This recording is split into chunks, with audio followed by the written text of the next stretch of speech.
സ്നേഹിതരെ,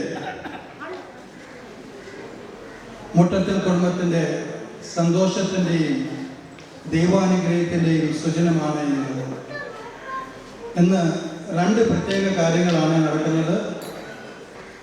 ഒന്ന്, മാളുക്കുട്ടിയുടെ ആദ്യ കുർബാന സ്വീകരണം. രണ്ടാമത്, നമ്മുടെ പപ്പായുടെ 70ാം വാർഷികം.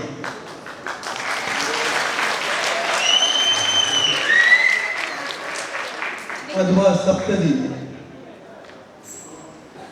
ഈ രണ്ട് നല്ല കാര്യങ്ങൾ കൂടുന്ന അവസരത്തിൽ നിങ്ങളെ ഓരോരുത്തരെയും ഞാൻ സ്വാഗതം ചെയ്യുന്നു. എൻ്റെ മോൻ വന്ന് പറയുന്ന 3 കാര്യമുണ്ടെന്ന്. കാരണം ഇന്ന് എൻ്റെയും ഭാര്യയുടെയും 10ാം വെഡിങ് ആനിവേഴ്സറിയാണ്.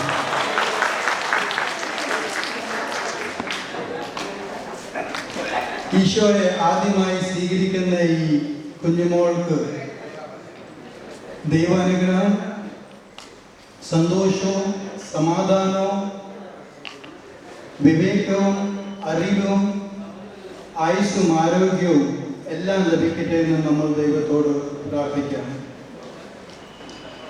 മനുഷ്യ ജീവിതത്തിൻ്റെ വിലപ്പെട്ട നിമിഷങ്ങളാണ് ജൂബിലികൾ. പണ്ട് പൂന്താനം പാടിയ പോലെ 10 ലഭിച്ച 100 ദാഹം, 100 1000 മോഹം, 1000 10,000 ആക്കണം, ആശയ്ക്കിളകി അളവുണ്ടാകുമോ? മനുഷ്യനെ സംബന്ധിച്ച് ആഗ്രഹങ്ങൾക്ക് അറുതിയില്ല, അവസാനമില്ല. ദൈവവിശ്വാസത്തെ സംബന്ധിച്ച് പറയുമ്പോൾ എല്ലാം മുൻകൂട്ടി തീരുമാനിക്കപ്പെട്ട കാര്യങ്ങളാണ്. ഒന്നും മാറ്റിമറിക്കാൻ മനുഷ്യന് സാധ്യമല്ല. ഒരാൾ എത്ര നാൾ ജീവിച്ചു എന്നല്ല, മറിച്ചു എങ്ങനെ ജീവിച്ചു എന്നാണ് പ്രാധാന്യം. തൻ്റെ കുടുംബത്തോടും നാട്ടിനോടും നാട്ടുകാരോടും തൻ്റെ ചുറ്റുപാടത്തോടും എത്ര കാലം നീതി പുലർത്തി എന്നാണ് പ്രാധാന്യം. ഇവിടെ പപ്പ 99% വിജയിച്ചു എന്നാണ് ഞങ്ങൾ മക്കൾക്ക് സാക്ഷ്യപ്പെടുത്താനുള്ളത്.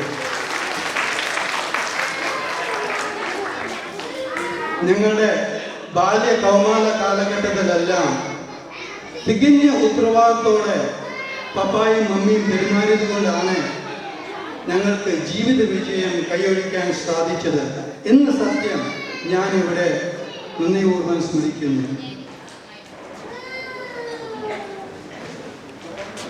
ഏറെ ഉദാഹരണങ്ങൾ പറയാനുണ്ട്. എന്നാലും